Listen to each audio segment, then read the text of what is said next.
Chat ಸ್ಟಾಕ್ಗೆ ತಮಗೆಲ್ಲರಿಗೂ ಸ್ವಾಗತ. ಇವತ್ತು ಗುರುವಾರ Nifty, bank Nifty, fin Nifty, mid cap Nifty ಎಲ್ಲದರಲ್ಲೂ ಕೂಡ ಮಂತ್ಲಿ ಎಕ್ಸ್ಪೈರಿ ಆಗಿತ್ತು.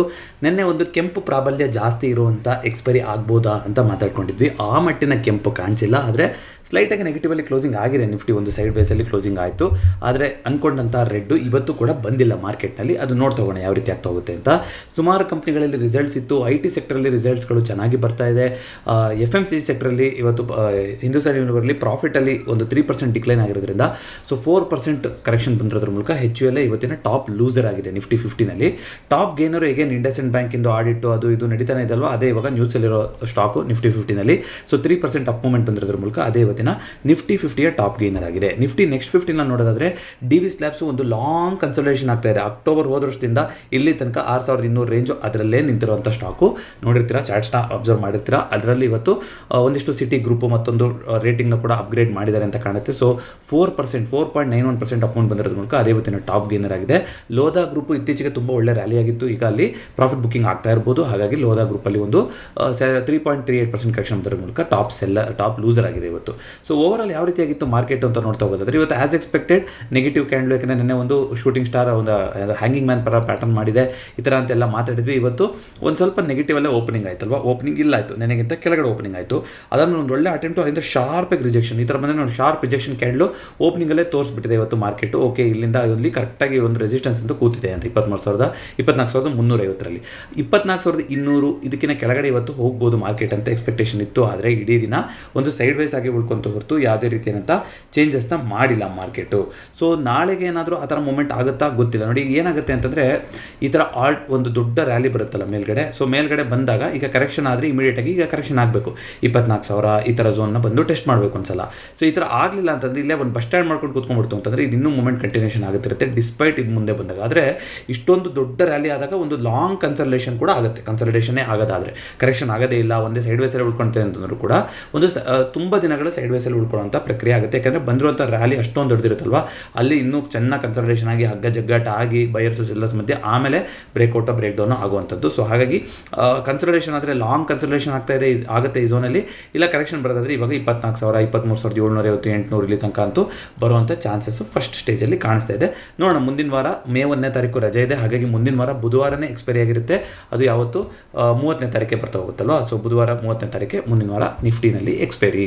ಅದೇ ರೀತಿಯಾಗಿ ಬ್ಯಾಂಕ್ ನಿಫ್ಟಿ ವೀಕ್ನೆಸ್ ಇರುತ್ತೆ ಅಲ್ಲಿ ಅಂತ ಮಾತಾಡ್ತಾ ಇದ್ವಿ. ಇವತ್ತು ಕೂಡ ಬ್ಯಾಂಕ್ ನಿಫ್ಟಿ ಸ್ಟ್ರಗಲ್ ಆಗಿ ಕ್ಲೋಸಿಂಗ್ ಆಗಿದೆ ಅಂತ ಹೇಳ್ಬೋದು. ಬ್ಯಾಂಕ್ ನಿಫ್ಟಿನಲ್ಲಿ ಇವತ್ತು ದೊಡ್ಡ ಹೆವಿ ವೇಟ್ಸು, ನನ್ನ HDFC ಬ್ಯಾಂಕು, ಇವತ್ತು ICICI ಬ್ಯಾಂಕು, ಇದರಲ್ಲೆಲ್ಲ ಸ್ವಲ್ಪ ನೆಗೆಟಿವಿಟಿ ಬಂದಿದೆ. ಈಗ ನೋಡಿ ಲಾಂಗ್ ಅಪ್ಪರ್ ರೇಂಜಲ್ಲಿ ಮಾಡಿರೋಂಥ ಒಂದು ಬಸ್ ಸ್ಟ್ಯಾಂಡ್ ಅಂತ ಹೇಳ್ಬೋದಲ್ವಾ. ಈ ರೇಂಜ್ ಏನಾದ್ರು ಬಿಟ್ಕೊಡ್ತು 55,000 ಅಂತಂದರೆ ಒಂದು ಕರೆಕ್ಷನ್ ಬರ್ತಾ ಹೋಗ್ಬೋದು. ಅಪ್ ಟು ಇಲ್ಲಿ ತನಕ 54,500, 54,250 ಈ ರೇಂಜ್ ತನಕ ಒಂದು 700-750 ಪಾಯಿಂಟ್ಸ್ ಬರೋ ತನಕ ಒಂದು ಸಾಧ್ಯತೆಗಳು ಕಾಣಿಸ್ತಾ ಇದೆ. ನೋಡೋಣ ಆ ಥರ ಆಗುತ್ತಾ ಅಂತ.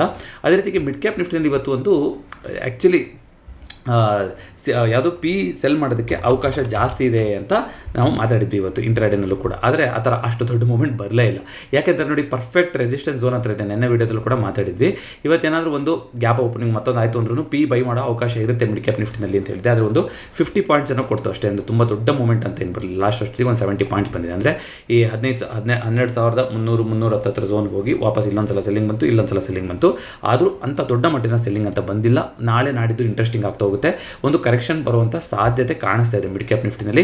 ಮತ್ತೆ ಮೇಲೆ ಹೈ ಹೋಗೋಕ್ಕಿಂತ ಮುಂಚೆ ಒಂದು ಕರೆಕ್ಷನ್ ಮಾಡಬೇಕು ಮಾರ್ಕೆಟು. ನಿನ್ನೆ ಏನು ಮಾತಾಡಿದ್ವೋ ಅದೆಲ್ಲದೂ ಕೂಡ ಈಗಲೂ ಕೂಡ ವ್ಯಾಲಿಡ್ ಅಂತಾನೆ ಅನ್ನಿಸ್ತಾ ಇದೆ. ಅದೇ ರೀತಿಯಾಗಿ ಇಂಡಿಯಾ ವಿಕ್ಸು ಇವತ್ತು ಕೂಡ ಶೂಟಪ್ ಆಗಿದೆ, 16 ಮೇಲ್ಗಡೆ ಹೋಗಿದೆ. ಇದೆಲ್ಲ ಏನನ್ನು ಹೇಳ್ತಾ ಇದೆ, ಮಾರ್ಕೆಟಲ್ಲಿ ವಾಲಟಿಲಿಟಿ ಫಿಯರು ಇನ್ನೂ ಇದೆ ಅಂತ ಹೇಳ್ತಾ ಇದೆ. ಹಾಗಾಗಿ ಒಂದು ಕರೆಕ್ಷನ್ನ ಬರ್ತಾ ಹೋಗ್ಬೋದು. FIIಗಳು ನೀವು ನೋಡ್ತಾ ಬರೋದಾದ್ರೆ ಲಾಸ್ಟ್ ಒಂದು ಬರ್ತೀನಿ ಕ್ವಾರ್ಟರ್ ರಿಸಲ್ಟ್ಸ್ಗೂ ಬಂದ್ಬೋಣ. ನೋಡಿ ಕ್ವಾರ್ಟರ್ ರಿಸಲ್ಟ್ಸ್ ಇವತ್ತು HUL ಅಲ್ಲಿ ರಿಸಲ್ಟ್ಸ್ ಇತ್ತು. Axis bank, Nestle, tech Mahindra ಇದೆಲ್ಲ. ಟೆಕ್ ಮಹೀಂದ್ರದಲ್ಲಿ ತುಂಬ ಒಳ್ಳೆ ರಿಸಲ್ಟ್ ಬಂದಿದೆ. ಇಲ್ಲಿ ಕೆಳಗಡೆ ತೋರಿಸುತ್ತಲ್ವ. ಟೆಕ್ ಮಹೀಂದ್ರದಲ್ಲಿ ನೀವು ನೋಡ್ತಾ ಬರೋದಾದರೆ ಆಲ್ಮೋಸ್ಟ್ 73% ಪ್ರಾಫಿಟಲ್ಲಿ ಚೇಂಜ್ ಆಗಿದೆ. ಗ್ರಾಸ್ ಪ್ರಾಫಿಟು, ನೆಟ್ ಪ್ರಾಫಿಟ್ ಎಲ್ಲದು ಅಂತ ಬಂದಿತ್ತು. HUL ಅಲ್ಲಿ ಪ್ರಾಫಿಟ್ ಇಂಪ್ಯಾಕ್ಟ್ ಆಗಿದೆ ಅಂತ ಬಂದಿದೆ. Axis bank almost flat returns ಅಂತ ಕೊಟ್ಟಿದೆ. SBI ಲೈಫ್ ಇನ್ಶೂರೆನ್ಸು ಕೂಡ ಆಲ್ಮೋಸ್ಟ್ ಫ್ಲಾಟು. ರೆವೆನ್ಯೂನಲ್ಲಿ 36% ಹೊಡ್ತಾ ಬಿದ್ದಿದೆ ಯಾವುದಕ್ಕೆ, SBI ಲೈಫ್ ಇನ್ಶೂರೆನ್ಸಿಗೆ. ಅದೇ ರೀತಿಯಾಗಿ ಸುಮಾರು ಕಂಪ್ನಿಗಳ ರಿಸಲ್ಟ್ಸ್ ಇತ್ತು. ಮೇನ್ ಇರೋದು ಇಲ್ಲಿ ಕಾಣಿಸ್ತಾ ಇದೆ ನಿಮಗೆ L&T technology, persistent system, ACC ಇದೆಲ್ಲದರಲ್ಲೂ ರಿಸಲ್ಟ್ ಇದೆ. ಟೋಟಲ್ ರಿಸಲ್ಟ್ ಕ್ಯಾಲೆಂಡರ್ ನೋಡ್ತಾ ಬರೋದಾದರೆ ಈಗಲೂ ಕೂಡ 137 ಕಂಪ್ನಿಗಳು ಅನೌನ್ಸ್ ಮಾಡಿದೆ. 73 ಕಂಪ್ನಿಗಳು ಪಾಸಿಟಿವ್ ಆಗಿ ಹೇಳಿದ್ದಾರೆ, 66 ಕಂಪ್ನಿಗಳು ನೆಗೆಟಿವ್ ಆಗಿದೆ. ಹೋಗ್ತಾರೆ. ಓವರಾಲ್ Q4 ಅಲ್ಲಿ ಪ್ರಾಫಿಟ್ ಅನೌನ್ಸ್ ಮಾಡ್ಕೊಂಡಿರೋ ಕಂಪ್ನಿಗಳೇ ಜಾಸ್ತಿ ಕಾಣಿಸ್ತಾ ಇದೆ. ಕಾರಣ FIDA ಡೇಟಾಗಳು ನೋಡಿ ವಾಪಸ್ ಬಂದಿರೋದು. FI ಬಗ್ಗೆ ಒಂದು ಡೆಡಿಕೇಟೆಡ್ ವಿಡಿಯೋ ಮಾಡಬೇಕು. ಇದನ್ನ ಹಿಂದೆ FIDA ಡೇಟಾನ ಸರಿಯಾಗಿ ತಿಳಿಯೋದು ಹೇಗೆ ಅಂತ ಒಂದು ವಿಡಿಯೋ ಮಾಡಿದ್ದೆ. ಯಾರಾದರೂ ನೋಡಿಲ್ಲ ಅಂದರೆ ಈ ವಿಡಿಯೋದಲ್ಲಿ ಕೊಟ್ಟಿರ್ತೀನಿ, ನೀವು ಚೆಕ್ಔಟ್ ಮಾಡ್ಬೋದು. ಎವ್ರಿ 15 ಡೇಸು ಏನು ಮಾಡಬೇಕು, ರಿಪೋರ್ಟ್ ಮಾಡಬೇಕು ಯಾವ್ಯಾವ ಸೆಕ್ಟರಲ್ಲಿ ಇವರು ಇನ್ವೆಸ್ಟ್ ಮಾಡಿದ್ದಾರೆ ಅಥವಾ ಹಿಂದೆ ತಗೊಂಡಿದ್ದಾರೆ ದುಡ್ಡನ್ನು ಅಂತ. ಇದು ಸೆಬಿಗೆ ರಿಪೋರ್ಟ್ ಮಾಡಬೇಕಾಗುತ್ತಲ್ವಾ. ಸೊ ಅದರಲ್ಲಿ ನಮಗೆ ಕ್ಲೀನಾಗಿ ಗೊತ್ತಾಗ್ತಾ ಹೋಗುತ್ತೆ FIಗಳು ರೊಟೇಷನ್ ಮಾಡ್ತಾ ಇದ್ದಾರೆ ಅಂದರೆ ಯಾವುದರಲ್ಲಿ ರೊಟೇಷನ್ ಮಾಡ್ತಾ ಇದ್ದಾರೆ ಅಂತ. ಈಗ ಸ್ಟೀಲ್ ಸೆಕ್ಟರ್ ಬಗ್ಗೆನೂ ಕೆಲವೊಂದಿಷ್ಟು ನ್ಯೂಸ್ ಬಂದಿತ್ತು ಅಂತ ನೀವು ಹೇಳಿದ್ರಿ. ಸೊ FIಗಳು ಈ ವಾರದಲ್ಲಿ ಕಂಟಿನ್ಯೂಸ್ ಆಗಿ 7 ದಿನದಿಂದ ಬೈ ಮಾಡ್ತಾನೆ ಬಂದಿದ್ರು. ಇವತ್ತು ಬೈ ಮಾಡಿದ್ದಾರೆ ಏನೋ ಗೊತ್ತಿಲ್ಲ, ನೋಡಬೇಕು, ಡೇಟಾ ಬಂದ ಮೇಲೆ ಗೊತ್ತಾಗ್ತಾ ಹೋಗುತ್ತೆ. ಸೊ ಅದೇ ರೀತಿಯಾಗಿ ಯಾವುದು ಗೋಲ್ಡು ಒಂದು ದಿಢೀರಾಗಿ ಒಂದು ಕರೆಕ್ಷನ್ ಆಗಿದೆ ಅಂತ ಹೇಳಿದ್ರು. ಎಲ್ಲಿ ನೋಡಿ ಕರೆಕ್ಷನ್ ಅಷ್ಟೊತ್ತು ಇವತ್ತಿಗಾಗಲೇ ವಾಪಸ್ಸು ಅಲ್ಲಿಗೆ ಮೇಲ್ಗಡೆ ಹೋಗ್ಬಿಟ್ಟಿದೆ ಇಂಟರ್ನ್ಯಾಷನಲ್ ಗೋಲ್ಡಲ್ಲಿ. ಸೊ ಇಂಡಿಯನ್ ಗೋಲ್ಡ್ ರೇಟ್ ನೀವು ನೋಡೋದಾದರೆ ಒಂದು ಸ್ವಲ್ಪ ಏನೋ 94,000 96,000 ಬಂದಿತ್ತು ಅನ್ನೋಷ್ಟೊತ್ತಿಗೆ ವಾಪಸ್ಸು ನೋಡಿ ಅಲ್ಲೇ ಬಂದು ಕೂತ್ಕೊಂಡಿದೆ. ನಿನ್ನೆ ಒಂದು ಕರೆಕ್ಷನ್ ಆಗಿತ್ತಿಲ್ಲ ಅಂತ 94,000 ತನಕ ಬಂದಿತ್ತು. ಇವತ್ತು ಮತ್ತೆ ಒಂದು ಗ್ಯಾಪ್ ಅಪ್ ಓಪನಿಂಗ್ ಆಗಿದೆ ಗೋಲ್ಡು. ಸೊ ನೋಡೋಣ, ಗೋಲ್ಡು ಕೆಳಗಡೆ ಬರ್ತಾ ಇಲ್ಲ ಅಂದರೆ ಮಾರ್ಕೆಟು ತುಂಬ ಮೇಲ್ಗಡೆ ಹೋಗುತ್ತೆ ಅನ್ನೋ ಸಾಧ್ಯತೆಗಳು ಕೂಡ ಕಡಿಮೆ. ಯಾಕಂದರೆ ಯೂಶಲಿ ಗೋಲ್ಡು ಮತ್ತು ಮಾರ್ಕೆಟು ಒಂದು ಇನ್ವರ್ಸ್ಲಿ ಪ್ರಪೋರ್ಷನ್ ಅಂತಾರೆ, ಒಂದು ಮೇಲೆ ಹೋದರೆ ಒಂದು ಕೆಳಗೆ ಅನ್ನೋ ಥರ ಆ್ಯಕ್ಟ್ ಆಗ್ತಾ ಇರುತ್ತಲ್ವ. ಸಿಲ್ವರು ಮತ್ತೆ 98,000 ಅಟೆಂಡ್ ಮಾಡಿತ್ತು. ಇವತ್ತು ನೋಡಿ ಸಿಲ್ವರ್ ಆ್ಯಕ್ಚುಲಿ ಸ್ವಲ್ಪ ಗೋಲ್ಡ್ಗಿಂತ ವ್ಯತಿರಿತವಾಗಿ ಹೋಗ್ತಾ ಇದೆ, ಬಟ್ ಗೋಲ್ಡ್ ಅಷ್ಟು ಪಾಸಿಟಿವ್ ಇಲ್ಲ ಸಿಲ್ವರು. ಅದೇ ರೀತಿಯಾಗಿ USD INR ವಾಪಸ್ಸು ಕೆಳಗಡೆ ಬಂದಿರುವಂಥದ್ದು ಇವತ್ತು ಸ್ವಲ್ಪ ನಿರಾಳ ಅಂತ ಹೇಳ್ಬೋದು. ಸೊ ಇದನ್ನಾರು ಮೇಲೆ ಶೂಟಪ್ ಆಗ್ತಾ ಹೋಯಿತು ಅಂತಂದರೆ ಬ್ಯಾಂಕ್ ನಿಫ್ಟಿ ಖಂಡಿತವಾಗ್ಲೂ ಒಂದು ಕರೆಕ್ಷನ್ನ ನೋಡ್ತಾ ಹೋಗುತ್ತೆ. ಸೊ ರುಪಿ ವೀಕ್ ಆಗಬಾರ್ದು. ರುಪಿ ವೀಕ್ ಆಗಬಾರ್ದು ಅಂದರೆ ಈ ಚಾರ್ಟ್ ಏನಾಗಬೇಕು, ಈ ಚಾರ್ಟ್ ಕೆಳಗಡೆ ಬರಬೇಕು. ರುಪಿ ವೀಕ್ ಆದರೆ ಏನಾಗುತ್ತೆ, ಈ ಚಾರ್ಟ್ ಮೇಲ್ಗಡೆ ಹೋಗುತ್ತೆ. ಯಾಕೆಂದರೆ ಇದು $1 ಎಷ್ಟು ಡಾಲರ್ ಕೊಡ್ತೀವಿ ಅನ್ನೋದನ್ನು ತೋರಿಸ್ತಾ ಇರುವಂಥ ಚಾರ್ಟ್ಸ್ ಆಗಿರುತ್ತೆ. ಅದೇ ರೀತಿಯಾಗಿ ಓವರಾಲ್ ಡಾಲರ್ ಇಂಡೆಕ್ಸಲ್ಲೂ ಕೂಡ 99 ಅದ್ರ ಕೆಳಗಡೆ ಇದೆ. ನ್ಯಾಚುರಲ್ ಗ್ಯಾಸು 260 ಲೆವೆಲ್ನು ಮುರ್ಕೊಂಡು ಇವಾಗ 250 ಲೆವೆಲ್ಗೆ ಬಂದಿದೆ. ಇದು ವೆರಿ ಏನಂತಾರೆ ಒಂದು ಡಿಸಪಾಯಿಂಟಿಂಗ್ ಮೂವ್ ಅಂತ ಹೇಳ್ತಾ ಹೋಗ್ಬೋದು. ಮೇನಲ್ಲಿ ಒಂದು ಒಳ್ಳೆ ಆಪರ್ಚುನಿಟಿ ಸಿಗ್ಬೋದು. ಕಂಟಿನ್ಯೂಸ್ ಆಗಿ ಫಾಲ್ ಆಗ್ತಾ ಇದೆ. ಬೌನ್ಸ್ ಆದರೆ ಈ ಝೋನಿಂದ ಬೌನ್ಸ್ ಆಗಬೇಕು ಅಂತ ಮಾತಾಡಿದ್ವಿ. ಸೊ 260 to 250 ಇಷ್ಟೇ ಈ ಝೋನು. ಇಲ್ಲಿ ಬೌನ್ಸ್ ಆದರೆ ಇಲ್ಲಿ ಬರಬೇಕು, ಇಲ್ಲಿ ಬರಲಿಲ್ಲ ಅಂತಂದರೆ ವಾಪಸ್ ಮತ್ತೆ ನ್ಯಾಚುರಲ್ ಗ್ಯಾಸು ವೀಕ್ ಆಗ್ತಾ ಹೋಗುತ್ತೆ. ನೋಡೋಣ ಏನು ಮಾಡುತ್ತೆ ಮೇಗೆ ಅಂತ. ಅದೇ ರೀತಿಗೆ ಕ್ರೂಡ್ ಆಯಿಲು ಒಂದು ಇಂಪ್ಯಾಕ್ಟ್ನ ಮಾಡೋ ಥರ ಕಾಣಿಸ್ತಾ ಇದೆ. ಆ ಚಾನಲಲ್ಲೇ ಹೋಗ್ತಾ ಇದೆ. ಇನ್ನು 5,600 ಈ ಲೆವೆಲ್ಗಳು ಅಂತ ಮಾತಾಡಿದ್ವಲ್ಲ, ಅದನ್ನ ಇನ್ನೂ ಅಟೆಂಡ್ ಮಾಡೋಕ್ಕೆ ಹೋಗ್ಬೋದು. ಯಾಕಂತಂದರೆ ಈ ಚಾನಲ್ನ ಇನ್ನೂ ಬಿಟ್ಕೊಟ್ಟಿಲ್ಲ. ನೋಡೋಣ ಇದೇ ಚಾನಲಲ್ಲಿ ಮೇಲ್ಗಡೆ ಹೋಗುತ್ತೆ 5,600 ಕಡೆಗೆ ಏನಾಗುತ್ತೆ ಅಂತ. ಕಾಪರು, ಕ್ರೂಷಿಯಲ್ ಮೆಟೀರಿಯಲ್ಲು ಇದರಲ್ಲಿ ಏನು ನೋಡಿ ಮೊನ್ನೆ ಮಾತಾಡ್ಕೊಂಡಿದ್ವಿ, ಇದು ಬಂದಿರೋಂಥದ್ದು ಒಂದು ಕರೆಕ್ಟಿವ್ ಮೂವ್ನೇ. ಇಲ್ಲಿ ಏನು ಬೇಕಾದ್ರೂ ಮತ್ತೆ ಕೆಳಗಡೆ ಬರ್ತಾ ಹೋಗ್ಬೋದು ಅಂತ ಅದೇ ರೀತಿ ಆಗ್ತಾ ಇದೆ. ಜೊತೆಗೆ IT ಸೆಕ್ಟ್ರಲ್ಲಿ ಯಾಕೆ ಇಷ್ಟೊಂದು ಮೂವ್ಮೆಂಟ್ ಬಂತು ಅಂತ ನೆನ್ನೆ ಒಬ್ಬರು ಕಮೆಂಟ್ ಮಾಡಿದರು.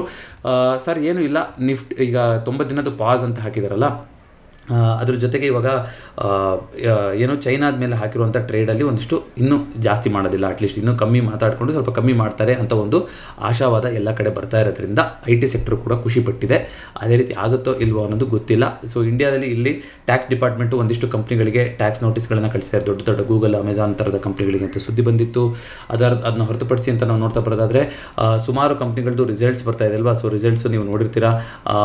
ಯಾವುದರಲ್ಲಿ ಮೈಂಟ್ರಿನಲ್ಲಿ ಒಳ್ಳೆ ರಿಸಲ್ಟ್ಸ್ ಬಂದಿತ್ತು, ಟಾಟಾ ಕನ್ಸ್ಯೂಮರಲ್ಲಿ ಒಳ್ಳೆ ರಿಸಲ್ಟ್ ಬಂದಿತ್ತು, ಸಿಂಜಿನಲ್ಲಿ ಒಳ್ಳೆ ರಿಸಲ್ಟ್ಸ್ ಬಂದಿತ್ತು, ಈ ರೀತಿ ಎಲ್ಲ ಇತ್ತು. ಅದೇ ರೀತಿಯಾಗಿ ಒಂದಿಷ್ಟು ಸುದ್ದಿಗಳನ್ನು ನೋಡಿದೆ. ಅದಾನಿ ಗ್ರೂಪ್ ಸಂಬಂಧಪಟ್ಟಂಗೆ ಒಂದು ಏರ್ಪೋರ್ಟ್ ಯೂನಿಟಿಂದು ಒಂದು $750 ಮಿಲಿಯನ್ ಏನೋ ಅವರು ಇದು ಮಾಡಿದ್ದಾರೆ, ಅದನ್ನ ಕೇಳಿದ್ದಾರೆ. ಅಷ್ಟು ಮಟ್ಟಿನ ಲೋನ್ ಅಂತ ಒಂದು ಕೇಳಿದ್ದಾರೆ ಅಂತ ಬಂದಿತ್ತು. ಅದಲ್ದಲೆ ಸಾಲಗಳು ತಗೊತಾನೆ ಇದ್ದಾರೆ ಬಿಡಿ ಅದಾನಿ ಗ್ರೂಪಲ್ಲಿ. ಹಾಗೆಯೇ ಟ್ರಂಪ್ ಅವರು ಒಂದು ಸ್ಟೇಟ್ಮೆಂಟ್ ಕೊಟ್ಬಿಟ್ಟಿದ್ದಾರೆ, ಯಾವುದೇ ನಮ್ಮದು ಉದ್ದೇಶ ಇಲ್ಲ, ಫೆಡ್ ಚೇರ್ಮನ್ ಪವಲ್ ಅವ್ರನ್ನ ತೆಗೆದುಹಾಕೋದು ಯಾವುದೇ ಉದ್ದೇಶ ಇಲ್ಲ ಅಂತ ಹೇಳಿದ್ದಾರೆ. ಇಂಟೆಲ್ಲಲ್ಲಿ 20% ವರ್ಕ್ ಫೋರ್ಸ್ನ ಕಡಿತಗೊಳಿಸ್ತಾರೆ ಅಂತ ಸುದ್ದಿ ಬಂದಿದೆ ನೋಡಿ. 20% ವರ್ಕ್ ಫೋರ್ಸ್ ಅಂದರೆ ಏನಾಯಿತು? ಸೊ ಅದಕ್ಕೆ IMF ಮತ್ತೆ ವಾರ್ನ್ ಮಾಡಿದೆ. ಓವರಾಲ್ ಗ್ಲೋಬಲ್ ಸಾಲದ್ದು ಏನಿದೆಯಲ್ಲ ಅದು ಇನ್ನೂ ಜಾಸ್ತಿ ಆಗ್ತಾ ಹೋಗ್ಬೋದು. ಯಾಕಂದರೆ ಎಕನಾಮಿಕ್ ಗ್ರೋತ್ ವೀಕ್ ಆಗ್ತಾ ಇರೋದ್ರಿಂದ IMF ವಾರ್ನ್ ಮಾಡಿದೆ, ಗ್ಲೋಬಲ್ ಡೆಟ್ ಏನಿದೆ ಅದು ಜಾಸ್ತಿ ಆಗ್ತಾ ಹೋಗ್ಬೋದು ಅಂತ.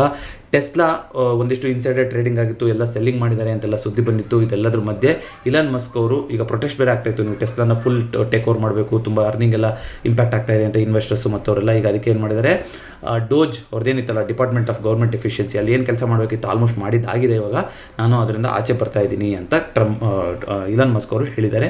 ಸದ್ಯದಲ್ಲಿ ಆಚೆ ಬರ್ತಾರೆ ಅಂತ. ಅದೇ ರೀತಿಯಾಗಿ ಇಂಡಿಯಾಗೆ ಟೆಸ್ಲಾ ಬರೋವಂಥದ್ದು ಅದು ಎಲ್ಲ ಇನ್ನೂ ಮಾತುಕತೆಯಲ್ಲಿ ಇದೆ, ಅದೆಲ್ಲ ಆದಾಗ ನೋಡ್ತಾ ಹೋಗೋಣಂತೆ. ಸೊ ಮೇಯ್ನಾಗಿ ಇಷ್ಟೇ ಅಂತ ಒಂದು ದೊಡ್ಡ ನ್ಯೂಸ್ ಅಂತ ಇನ್ನೂ ಸಿಕ್ಕಿಲ್ಲ. ಸೊ ನೋಡ್ತಾ ಹೋಗೋಣ. ಇಂಡಿಯಾ ಸ್ಟೀಲ್ 2025 ಈ ಥರ ಒಂದು ಸಮಿಟ್ ಆಗ್ತಾ ಇರೋದು, ಮತ್ತೊಂದು ಇದೆಲ್ಲ ಯಾವ ರೀತಿಯಾಗಿ ಚೇಂಜಸ್ನ ತರ್ತಾ ಹೋಗುತ್ತೆ ಅಂತ. ಮತ್ತೊಂದು ಚಾರ್ಟ್ನೊಂದಿಗೆ ನಾನು ಭೇಟಿ ಆಗ್ತೀನಿ. ವಿಡಿಯೋ ಇಷ್ಟ ಆಗಿದೆ ದಯವಿಟ್ಟು ವಿಡಿಯೋನ ಲೈಕ್ ಮಾಡಿ ಹಾಗೂ ಚಾನಲ್ಗೆ ಸಬ್ಸ್ಕ್ರೈಬ್ ಮಾಡಿ. 2025 ನಮ್ಮ ಚಾನಲ್ ಮಿಷನ್ ಪ್ರತಿಯೊಬ್ಬರು ಎಮರ್ಜೆನ್ಸಿ ಫಂಡನ್ನು ಬಿಲ್ಡ್ ಮಾಡಬೇಕು ಅನ್ನೋದು. ಅದಕ್ಕೋಸ್ಕರ ಪ್ರತಿ ವಿಡಿಯೋದ ಡಿಸ್ಕ್ರಿಪ್ಷನಲ್ಲಿ ನಾನು ಎಮರ್ಜೆನ್ಸಿ ಫಂಡ್ ಬಗ್ಗೆ ಒಂದು ವಿಡಿಯೋನ ಕೊಡ್ತಾ ಇರ್ತೀನಿ. ಜೊತೆಗೆ ಯಾರಾದರೂ ಇನ್ನೂ ಟರ್ಮ್ ಇನ್ಶೂರೆನ್ಸ್ನ ಮಾಡಿಸಿಲ್ಲ ಅಂತಂದರೆ ದಯವಿಟ್ಟು ನಿಮ್ಮ ಮುಂದಿನ ಬರ್ಡೇ ಬರೋದಕ್ಕಿಂತ ಮುಂಚೆ ಟರ್ಮ್ ಇನ್ಶೂರೆನ್ಸ್ನ ಮಾಡಿಸಿ. ಇದರಿಂದ ಸಾಕಷ್ಟು ಉಪಯೋಗಗಳಿದೆ ನಿಮಗೆ. ಪ್ರತಿ ವರ್ಷ ನಿಮ್ಮದು 1 ವರ್ಷ ವಯಸ್ಸು ಜಾಸ್ತಿ ಆಗದಂದು 3-4% ಸುಮ್ಮನೆ ನೀವು ಪ್ರೀಮಿಯಮ್ನ ಜಾಸ್ತಿ ಭರಿಸಬೇಕಾಗ್ತಾ ಹೋಗುತ್ತೆ. ಮತ್ತೊಂದು ವಿಡಿಯೋದೊಂದಿಗೆ ಭೇಟಿಯಾಗೋಣ. ಎಲ್ಲರಿಗೂ ನಮಸ್ಕಾರ.